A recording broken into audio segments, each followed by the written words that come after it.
Flash flood warning for Hardin County, Illinois, until 9 p.m. At 5:11 p.m., the public reported water rushing from hilly areas into the Cave and Rock area.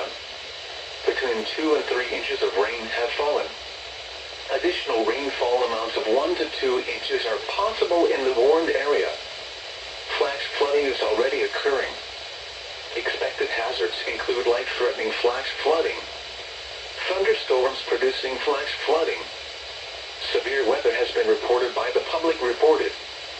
The following impacts are expected: life-threatening flash flooding of creeks and streams, urban areas, highways, streets, and underpasses. Some locations that will experience flash flooding include Rosicler, Cave and Rock, Elizabethtown, Gross, and Carver's Ridge. Repeating, a flash flood warning has been issued until 9 p.m. for the following county: Hardin, Illinois,